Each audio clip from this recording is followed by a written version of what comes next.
Welcome back in Parth academy. Hello my dear friends, आज हम बात करेंगे विद्युत द्विध्रुव के कारण उसकी निरक्षीय रेखा पर विद्युत क्षेत्र निकालना, इलेक्ट्रिक फील्ड फाइंड करना। तो दोस्तों, हमने पिछली वाली वीडियो में बात कर ली थी उसकी अक्ष पर स्थित कोई पॉइंट पी था, उस पर हमने इलेक्ट्रिक फील्ड फाइंड आउट किया। जैसे हमारे पास ये था, देखो विद्युत द्विध्रुव था, यहाँ पे इसी अक्ष पर हमको पी पॉइंट दिया हुआ था, तो इस पी पॉइंट पर हमको इलेक्ट्रिक फील्ड फाइंड आउट करना था, तो हमने वो निकाला था।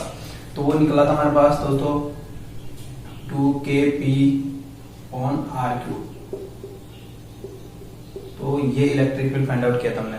तो दोस्तों, अब हम बात करते हैं विद्युत द्विध्रुव के कारण उसकी निरक्ष रेखा पर स्थित बिंदु पर क्षेत्र। दोस्तों, हमारे पास विद्युत द्विध्रुव है, उसकी निरक्ष रेखा पर, उसकी इक्वेटोरियल लाइन पर हमको किसी पॉइंट पी पर विद्युत क्षेत्र निकालना है।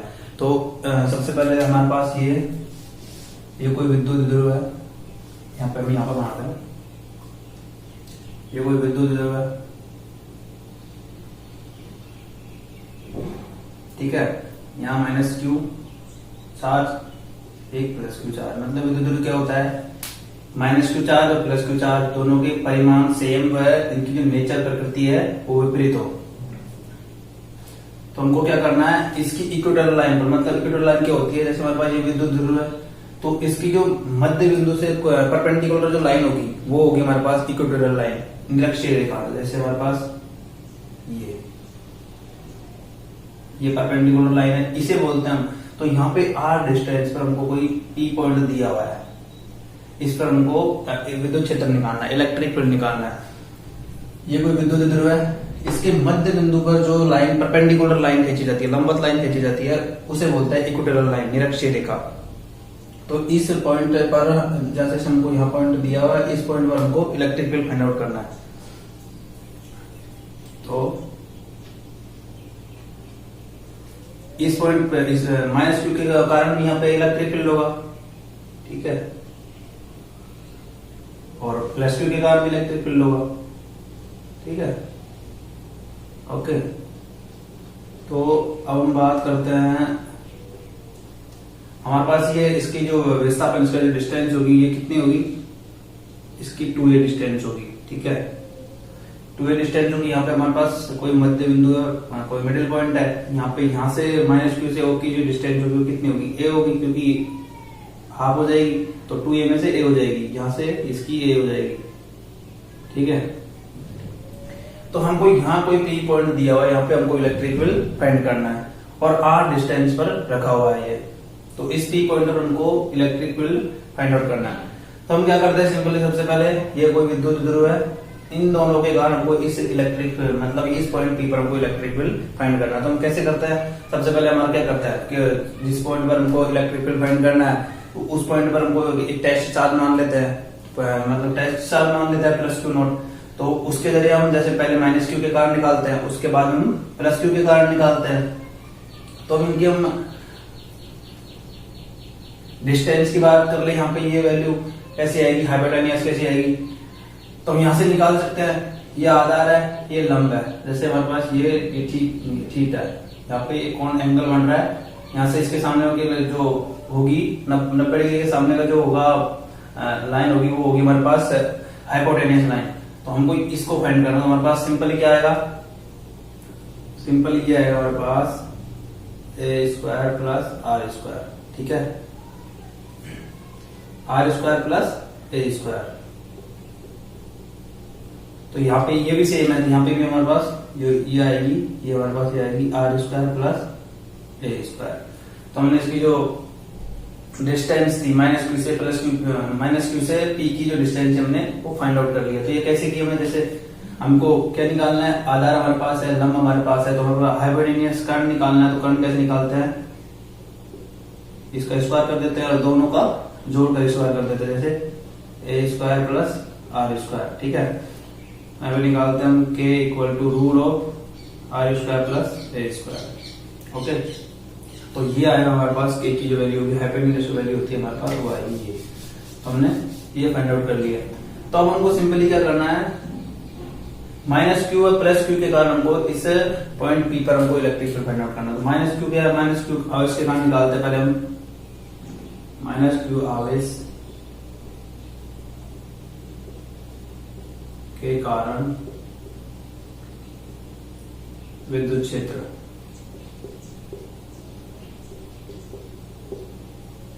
ठीक है। माइनस क्यू के कारण पॉइंट पी पर हमको इसको यहाँ पे इलेक्ट्रिक फील्ड निकालना है। तो कैसे निकालेंगे, यहाँ पे हम यहाँ रखेंगे टेस्ट चार्ज, तो प्लस क्यू नॉट चार्ज रखेंगे तो यहाँ पे क्या होगा, ये अट्रैक्शन होगा। तो हम जैसे किसी पॉइंट चार्ज के कारण किसी पॉइंट पी पर हमको इलेक्ट्रिक फील्ड फाइंड करना था, तो कैसे निकालते थे, के क्यू अपॉन आर स्क्वायर। तो K Q upon are square, के क्यू अपॉन आर स्क्वायर। तो यहाँ पे के की वैल्यू तुमको पता है 1/4πε0 दी है। क्यू क्या है, क्यू ये माइनस क्यू है, जिस चार्ज के कारण इलेक्ट्रिक फील्ड बन रहा है, ठीक है, जो इलेक्ट्रिक फील्ड प्रोड्यूस कर रहा है वो क्यू चार्ज है यहाँ पे। या आर क्या है, जिस भी पॉइंट से उस पॉइंट पर हमको इलेक्ट्रिक फील्ड निकालना है, उस पॉइंट की जो डिस्टेंस है वो ये है। तो हम क्या करते हैं, सिंपली निकालते हैं ई माइनस क्यू के कारण, ई माइनस क्यू। तो यहाँ पे क्या होगा, के क्यू अपॉन आर स्क्वायर। तो लिखे हमारे पास क्या होगा, के क्यू अपॉन जो आर डिस्टेंस होगी वो क्या है हमारे पास, ये यहाँ ये वाली डिस्टेंस है। तो कितनी है, root are square plus A square का होल स्क्वायर, ठीक है। तो यहाँ पे होल स्क्वायर हो गया तो ये रूट हट जाएगा, तो हमारे पास ये minus K Q upon are square plus A square, ठीक है। तो E plus E minus Q के कारण हमारे पास ये इलेक्ट्रिक फील्ड आ गया। तो हम यहाँ ई प्लस क्यू के कारण इलेक्ट्रिक फील्ड निकालें तो सेम इसकी भी जो डिस्टेंस है यहाँ पे वो भी सेम है। तो हमारे पास क्या होगा इसमें, ई प्लस क्यू के कारण, प्लस क्यू आवेश के कारण, प्लस क्यू आवेश के कारण विद्युत क्षेत्र, ठीक है। तो विद्युत क्षेत्र क्या होगा, ई प्लस क्यू के कारण, ई प्लस क्यू के कारण। तो वही इलेक्ट्रिक फील्ड निकालने का फॉर्मूला हमारे पास, सिंपली पॉइंट चार्ज के कारण किसी पॉइंट पर इलेक्ट्रिक फील्ड निकालने का क्या फॉर्मूला था, k Q upon are square. के क्यू अपॉन आर का जो डिस्टेंस वो ये है हमारे पास, root are square plus A square. तो हम यहाँ पे जो सिंपली सीधा लिख सकते हैं, रूट आ जाएगा आर स्क्वायर प्लस ए स्क्वायर, ठीक है। तो हमारे पास यहाँ पे देख सकते हैं जो ई प्लस क्यू और ई माइनस क्यू है, इसकी जो विद्युत क्षेत्र इलेक्ट्रिक फील्ड हमारे पास सेम आ रहा है। मतलब इसका जो मैग्नीट्यूड है, इन दोनों का जो मैग्नीट्यूड है वो हमारे पास सेम है, लेकिन इनकी जो नेचर है वो हमारे पास डिफरेंट है।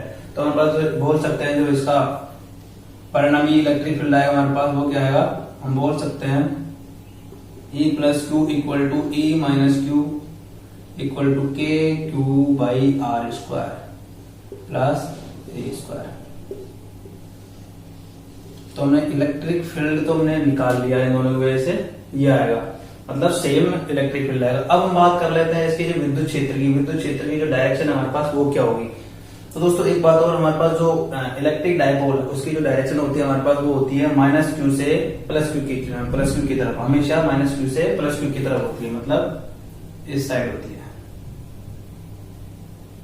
पी की जो वैल्यू होती है हमारे पास वो इस साइड होती है, ठीक है। तो हम बात कर लेते हैं इस पॉइंट पर।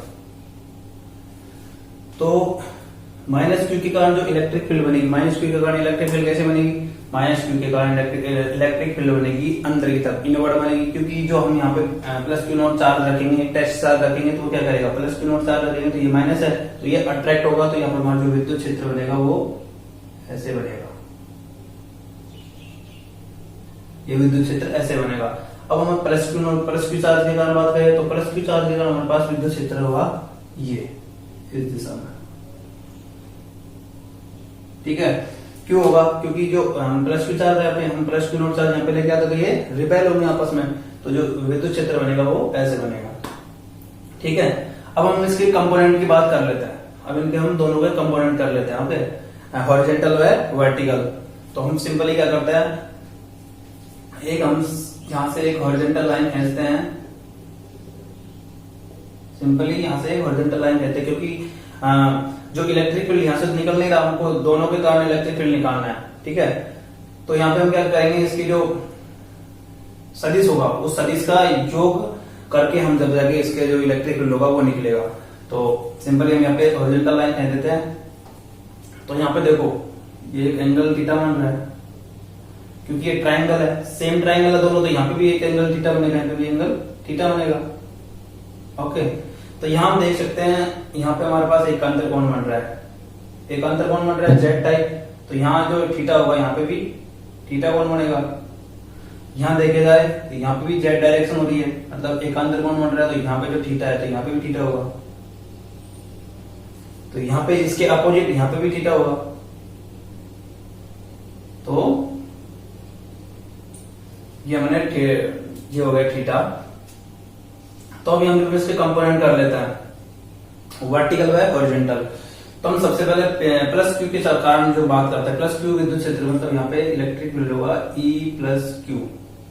ओके, और हमारे पास ये होगा E माइनस क्यू। तो इन दोनों के कारण जो हमारे पास वर्टिकल व हॉरिजॉन्टल कंपोनेंट बनेंगे वो करते हैं हम। तो सबसे पहले E प्लस क्यू के कारण बात करते हैं। तो इसका जो हॉरिजॉन्टल बनेगा, तो दोस्तों जो थीटा के साथ जो कंपोनेंट बनेगा वो हमारे पास कॉस के रूप में आएगा। तो हम यहाँ पे बनाते हैं E प्लस क्यू के कारण जो हॉरिजॉन्टल होगा हमारे पास वो होगा E plus Q cos of theta. ठीक है, यहाँ पे हम इसको ऊपर लिख देते हैं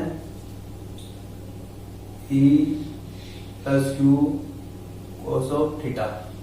तो जो प्लस क्यू के कारण हॉरिजॉन्टल कंपोनेंट बन रहा था हमारे पास E plus Q cos of theta है। अब हम इसके वर्टिकल की बात करते हैं, खड़े हुए की। तो यहाँ पे जो ये बनेगा हमारे पास ये E प्लस क्यू के कारण जो वर्टिकल कंपोनेंट बनता है वो हमेशा साइन के फॉर्म में बनता है। तो हम यहाँ पे बनते हैं ये E plus Q sine of theta. तो हमने E प्लस क्यू जो विद्युत क्षेत्र है उसके बारे में हमने बात कर लिया, हमने दोनों कंपोनेंट बना लिया। अब हम बात करें माइनस क्यू के कारण, माइनस क्यू चार्ज के कारण जो इलेक्ट्रिक फील्ड बनेगा, कंपोनेंट बनेंगे इनके। तो एक तो यहाँ पे बनेगा थीटा की यहाँ पे, ठीक है। तो एक यहाँ पे बनेगा हमारे पास E minus Q cos of theta, मतलब जो थीटा के साथ होगा कंपोनेंट होगा वो हमारे पास कॉस के रूप में आता है। अब हम बात करें ये तो अप था, हम डाउन के बारे में बात करें, अप डाउन वर्टिकल के बारे में। तो डाउन वर्टिकल होगा हमारे पास E माइनस साइन थीटा। तो हमने जो कंपोनेंट करने थे, हमने E प्लस क्यू और E माइनस क्यू चार्ज के कारण जो कंपोनेंट करने थे हमने जो कंप्लीट कर लिए। तो यहाँ पे हम देख सकते हैं दोस्तों जो इसका जो मैग्नीट्यूड है इलेक्ट्रिक फील्ड का, जो यहाँ पे जो दोनों का मैग्नीट्यूड है हमारे पास वो सेम होगा, लेकिन इनकी जो नेचर है प्रकृति है वो विपरीत होगी। तो यहाँ पे जो इनका भी मैग्नीट्यूड सेम होगा, इन दोनों का जो मैग्नीट्यूड सेम होगा, लेकिन इनकी जो प्रकृति है, इनका जो नेचर है वो एक प्लस है एक माइनस है। तो ये दोनों आपस में कैंसिल आउट हो जाता है। तो यहाँ से ये दोनों कैंसिल हो जाते हैं। हमको क्या होता है परिणाम में हमारे पास क्या निकलता है, टोटल कॉस की जो फॉर्म होती है वो हमारे पास ऐड हो जाती है। तो सिंपली हम क्या करते हैं E इक्वल टू इक्वल निकालते हैं, तो हम E यहाँ पे लिख देते हैं, ठीक है, निरक्षीय रेखा पर। तो ये दोनों हमारे पास ऐड हो जाएंगे, E plus Q cos of theta plus E minus Q cos of theta. Okay, तो हम सिंपली लिख सकते हैं जो E प्लस क्यू है E माइनस क्यू हमारे पास सेम है, दोनों सेम है। ये देखो, तो हम यहाँ पे इसको लिख सकते हैं 2E plus Q cos of theta. Okay, तो हम लिख सकते हैं यहाँ पे जो E प्लस क्यू है हमारे पास जो इसकी वैल्यू है, यहाँ पे हम E प्लस क्यू मान सकते हैं या E माइनस क्यू भी मान सकते हैं, कोई प्रॉब्लम नहीं है। तो अब हम क्या करते हैं, क्योंकि इनकी जो दोनों की वैल्यू है हमारे पास सेम है,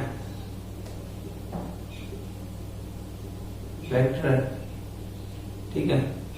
तो अब हम लिख सकते हैं 2E प्लस क्यू का जो वैल्यू हमारे पास वो क्या होगा, E प्लस क्यू का जो वैल्यू हमारे पास ये है के क्यू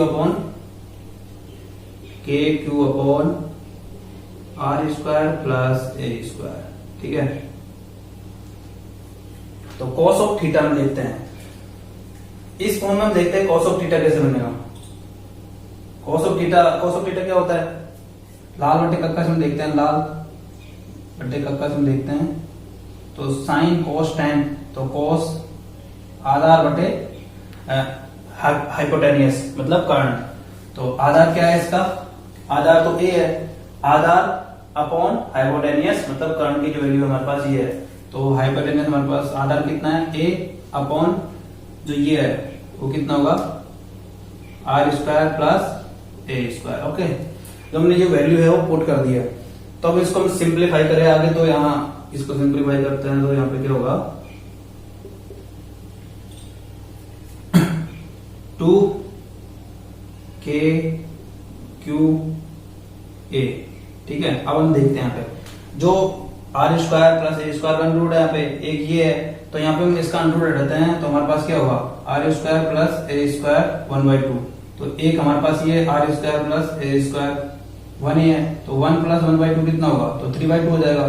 तो इसको हम ऐड करेंगे दोनों को, तो आर स्क्वायर प्लस ए स्क्वायर की पावर 3/2। ओके, अब हम देख सकते हैं दोस्तों यहाँ पे, अब हमें एक चीज देखनी है। जैसे दोस्तों यहाँ जो इक्वेटोरियल लाइन की जो डिस्टेंस है हमारे पास, जो आर डिस्टेंस है वो हमारे पास इसके कंपैरिजन में हमारे पास बहुत ही कम मतलब ज्यादा है। मतलब इसकी कंपैरिजन में जो ये आर डिस्टेंस है वो काफी अधिक है। मतलब तो हम लिख सकते हैं यहाँ पे r very very greater than a. ठीक है, r very very greater than and a. तो हम यहाँ से क्या कर सकते हैं, सिंपली यहाँ से जो ए है उसको हम नेगलेक्ट कर सकते हैं। तो यहाँ पे जो ए नेगलेक्ट हो जाएगा क्योंकि आर इससे काफी बड़ा है। तो यहाँ से हम ए को नेगलेक्ट करेंगे, ए को हटाएंगे तो हमारे पास क्या बचेगा, आर स्क्वायर की 3/2। यहाँ से हट जाएगा तो हमारे पास क्या बचेगा, आर क्यूब।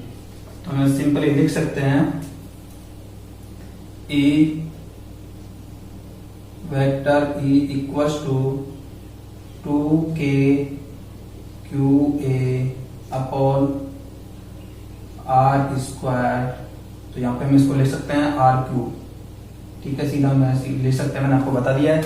तो दोस्तों यहाँ पे हम यहाँ एक चीज देखनी होगी, 2a q ये किसकी वैल्यू है हमारे पास। तो हमने दोस्तों पढ़ा था इलेक्ट्रिक डाइपोल मोमेंट, विद्युत द्विध्रुव आघूर्ण। तो उसकी जो वैल्यू थी हमारे पास वो थी P equals to 2a q।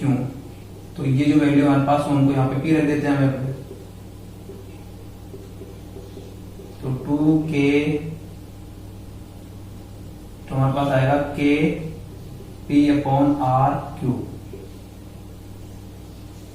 तो जो विद्युत क्षेत्र आएगा हमारे पास इन दोनों के कारण, जो विद्युत क्षेत्र आएगा वो इस पॉइंट पी पर ये आएगा K P upon R cube.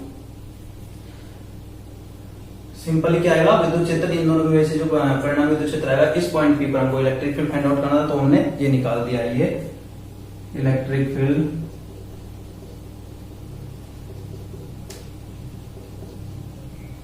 Eight point P. तो electric field at point P पर हमको जो विद्युत क्षेत्र निकालना था वो हमारे पास ये आ गया है। तो अब हम इसकी डायरेक्शन की बात करें, वेक्टर फॉर्म की बात करें, जो डायरेक्शन है इसकी, तो दोस्तों हमारे पास इलेक्ट्रिक डायपोल है। इलेक्ट्रिक डायपोल की जो हमारे पास जो डायरेक्शन है वो हमारे पास किधर साइड होती है, -q से +q की तरफ। मतलब ये डायरेक्शन होगी हमारे तरफ, जो पी की जो डायरेक्शन होगी हमारे पास वो ये होगी। लेकिन हम यहाँ पे विद्युत क्षेत्र इलेक्ट्रिक फील्ड की जो डायरेक्शन होगी हमको पता नहीं है वो कैसे है। तो दोस्तों जो इलेक्ट्रिक फील्ड 1 + q का जो इलेक्ट्रिक फील्ड होगा तो विद्युत क्षेत्र की जो डायरेक्शन होगी तो इधर होगी, -q की इधर होगी। तो हम जो नेट इलेक्ट्रिक फील्ड निकालेंगे, इसका जो नेट इलेक्ट्रिक फील्ड होगी वो हमारे पास ये होगी। मतलब इलेक्ट्रिक फील्ड होगा वो हमारे पास विद्युत द्विध्रुव के अपोजिट होगा। तो इलेक्ट्रिक फील्ड होगा जो हमारे पास वो हमारे पास अपोजिट होगा। तो हम यहाँ पे देख सकते हैं जो इलेक्ट्रिक फील्ड होगा, नेट इलेक्ट्रिक फील्ड होगा इन दोनों का, वो हमारे पास अपोजिट साइड होगा। क्योंकि जो विद्युत द्विध्रुव है उसकी जो इलेक्ट्रिक डायरेक्शन है वो हमारे पास इधर है, और जो विद्युत द्विध्रुव का जो विद्युत द्विध्रुव आघूर्ण की जो डायरेक्शन है हमारे पास इधर साइड है, तो मतलब अपोजिट होगी। तो हम यहाँ पे लिख सकते हैं सिंपली वेक्टर के, यहाँ पे हम के पी अपॉन आर क्यूब, तो वो अपोजिट है तो हम यहाँ पे माइनस लगा देते हैं। सिंपली ये हमारे पास वेक्टर फॉर्म है। ठीक है, तो वेक्टर फॉर्म में लिख दिया ये हमारे पास जो इसकी जो डायरेक्शन है वो। तो सिंपली हमसे यहाँ पे एक बात निकल के आ रही है, जैसे इलेक्ट्रिक फील्ड है प्रोपोर्शनल 1/r³ के।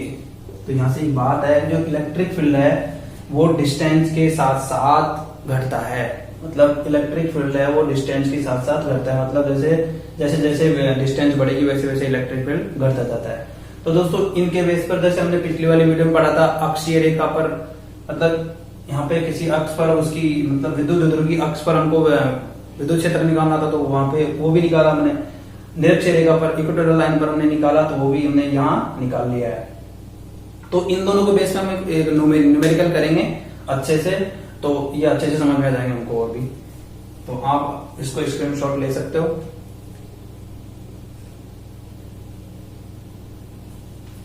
ठीक है, मैं मिटाता हूं।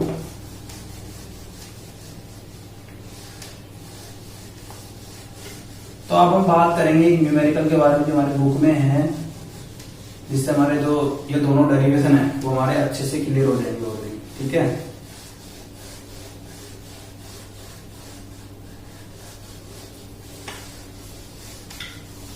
तो हमको न्यूमेरिकल दिया हुआ है दोस्तों,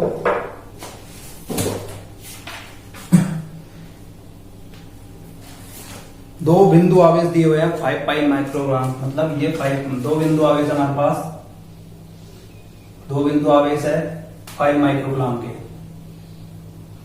5 माइक्रोग्राम। ये भी हमारे पास 5 माइक्रोग्राम का है, ये माइनस है ये प्लस है। जो इनकी जो डिस्टेंस दी हुई है हमको, जो हमको डिस्टेंस दी हुई है हमको 1 सेंटीमीटर दी हुई है, 1 सेंटीमीटर डिस्टेंस दी हुई है। मतलब जो ये 2a है हमारे पास, इसकी जो वैल्यू हमारे पास 1 सेंटीमीटर। ठीक है, और हमको जो मध्य बिंदु की दूरी, इनके मध्य बिंदु से दूरी, तो अभी हम पहले इसके हमको क्या करना है, इसमें विद्युत ध्रुव को निकालना है। उसके बाद में हमको किसी पॉइंट, किसी विद्युत ध्रुव के कारण उसकी अक्ष व निरक्षीय रेखा पर हमको विद्युत ध्रुव को निकालना है। ठीक है, इलेक्ट्रिक फील्ड निकालना मतलब। ओके, तो हमको सिंपली पता है विद्युत ध्रुव को निकालने का जो फॉर्मूला था हमारे पास वो क्या है। तो हमारे पास इलेक्ट्रिक डाइपोल मोमेंट, जो फॉर्मूला था हमारे पास वो था P vector equal to 2AQ vector. ठीक है, तो हमको जो दिया हुआ है, हमको क्या दिया हुआ है, Q की जो वैल्यू दी हमको, Q की वैल्यू कितनी है, Q इक्वल टू 5 माइक्रोग्राम है। ओके, अब हमको 2a की वैल्यू चाहिए। 2a कितना दिया हुआ है, 1 सेंटीमीटर, 1 सेंटीमीटर दिया हुआ है। तो हमको अगर सिंपलीफाई कर थोड़ा हल्का सा, तो यहाँ पे लिख सकते हैं Q की जो वैल्यू हमारे पास माइक्रोग्राम है, उसको 10 की घात माइनस 6 से लिख सकते हैं। तो 5 इंटू 10 की घात माइनस 6 गुलाम लिख सकते हैं। 1 सेंटीमीटर को हम लिख सकते हैं 10 की घात माइनस 2 ये। ठीक है, तो अब हम इसको यहां वैल्यू पुट करते हैं, 2AQ। तो यहाँ पे 2a की भी जो वैल्यू हमारे पास वो कितनी है, 10 की घात माइनस 2 इंटू 5 इंटू 10 की पावर माइनस 6 गुलाम। तो हम यहाँ पे सिंपली हमारे पास क्या बोल सकते हैं, यहाँ पे बोल सकते हैं 5 इंटू 10 की पावर माइनस 8 गुलाम।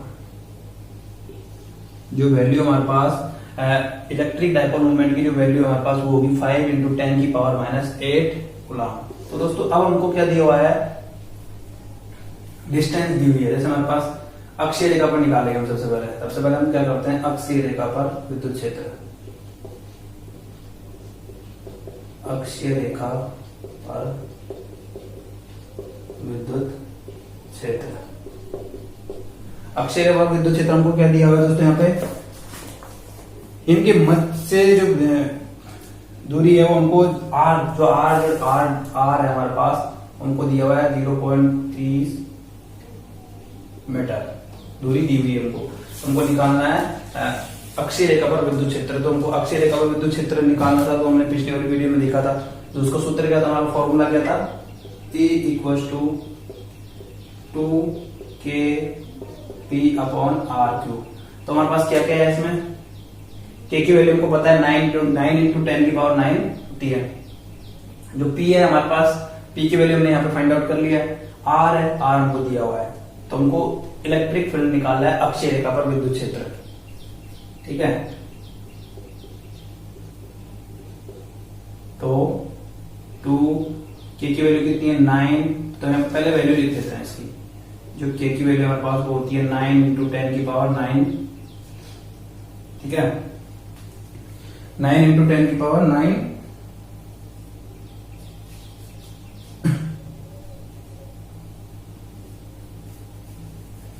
ठीक है। अब हम यहाँ पे हमारे पास पी की जो वैल्यू है, हमारे पास पी की वैल्यू कितनी है 5 इंटू 10 की पावर -8 कूलम, ठीक है।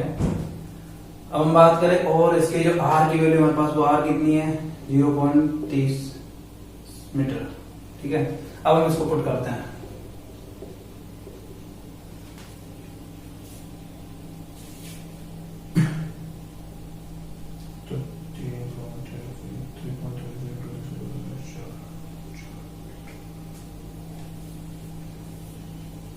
तो हमारे पास वैल्यू हम लिखेंगे 2 इंटू के की वैल्यू हमारे पास क्या है 9 इंटू 10 की पावर 9, हमारे पास पी की वैल्यू कितनी है 5 इंटू 10 की पावर -8, ठीक है। आर की वैल्यू हमारे पास कितनी है 0.30 क्यूब, ठीक है, क्यूब होगी। तो हम जो सिंपली करेंगे यहाँ पे जो इलेक्ट्रिक फील्ड निकलेगा हमारे पास वो होगा 3.33 इंटू 10 की पावर -4 न्यूटन कूलम। जो अक्षीय रेखा पर हमको विद्युत क्षेत्र निकालना था वो है हमारे पास ये 3.33 इंटू 10 की पावर -4 न्यूटन कूलम। अब हम बात करते हैं निरक्षीय रेखा पर, इक्वेटोरियल लाइन पर हमको जो विद्युत क्षेत्र है वो निकालना है। तो हमको वो कैसे निकलेंगे, वो कैसे निकालेंगे, तो उसका फॉर्मूला हमारे पास वो है, क्या है, अभी निकाला था हमने थोड़ी देर पहले। तो वो होगा हमारे पास E = K P upon R3। तो हमारे पास K की वैल्यू भी है, P की वैल्यू है, R की वैल्यू भी है। तो हम यहाँ पे सिंपली रख देते हैं।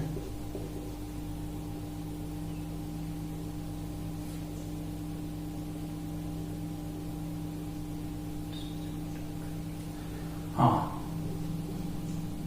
तो K की वैल्यू हमारे पास क्या है 9 इंटू 10 की पावर 9, ठीक है। P की वैल्यू कितनी है 5 इंटू 10 की पावर -8, R की वैल्यू कितनी है 0.30 क्यूब। तो जो इलेक्ट्रिक फील्ड होगा हमारे पास वो कितना होगा, वो होगा हमारे पास दोस्तों इलेक्ट्रिक फील्ड होगा 1.67 इंटू 10 की पावर 4, 1.67 इंटू 10 की पावर -4 न्यूटन कूलम, न्यूटन पर कूलम। तो अक्षीय व निरक्षीय रेखा पर, एक्सियल लाइन व इक्वेटोरियल लाइन पर हमको जो विद्युत क्षेत्र निकालना था दोनों इनके कारण, तो हमने वो फाइंड आउट किया। पहले सबसे पहले हमने क्या किया, पहले सबसे पहले हमको पी फाइंड आउट करना था, क्योंकि यहाँ पे पी यूज होगा तो हमको जो इलेक्ट्रिक डाइपोल मोमेंट है वो निकालना होगा। उसके बाद हमको जो ये फॉर्मूला क्या है, ये फॉर्मूला हमको याद रखने होंगे, जो डेरिवेशन के जो एंड में आते हैं वो फॉर्मूले हमको याद रखने होंगे। तो इनकी वजह से हमको जो इलेक्ट्रिक फील्ड निकालना था वो हमने निकाल लिया है।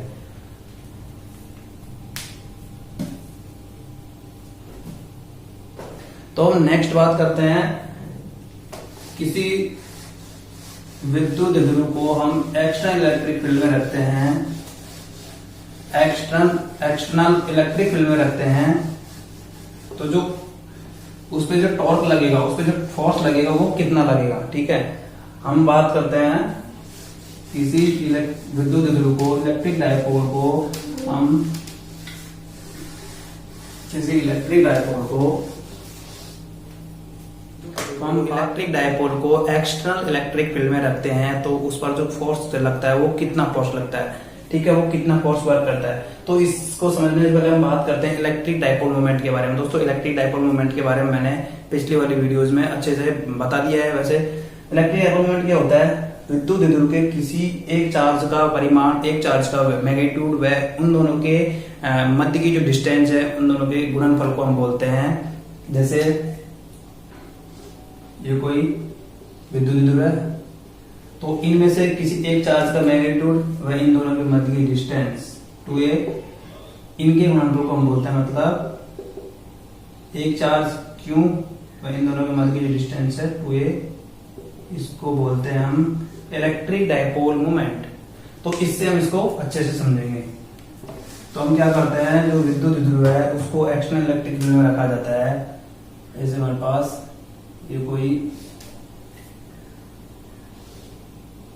विद्युत ध्रुव है, मतलब ये माइनस क्यू चार्ज है, ये प्लस क्यू चार्ज है, मतलब दोनों अपोजिट अपोजिट चार्ज है, लेकिन इनका जो मैग्नीट्यूड है वो सेम होगा।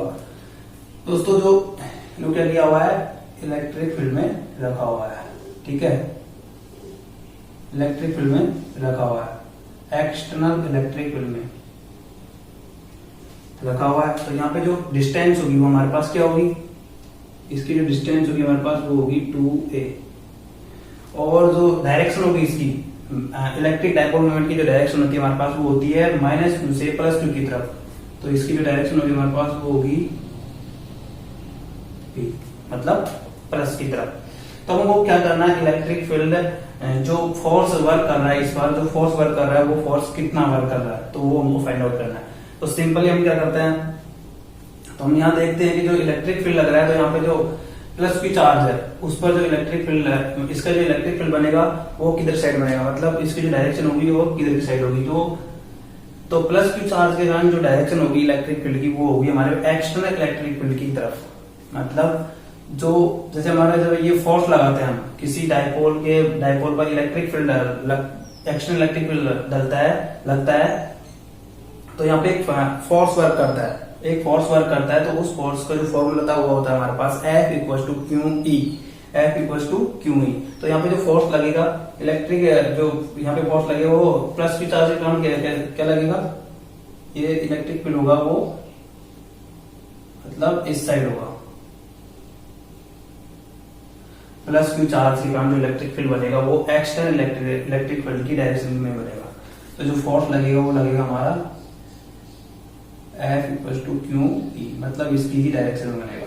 तो हम इसकी बात कर ले तो जो इसकी डायरेक्शन होगी हमारे पास वो क्या होगी, तो जो एक्सटर्नल इलेक्ट्रिक फील्ड लग रहा है इस पे, तो उसकी अपोजिट इसकी जो डायरेक्शन होगी, इसमें जो फोर्स लगेगा तो इसकी जो डायरेक्शन होगी हमारे पास वो होगी इसकी अपोजिट। तो F equal to minus Q E, क्योंकि अपोजिट है तो मैंने माइनस लिख दिया।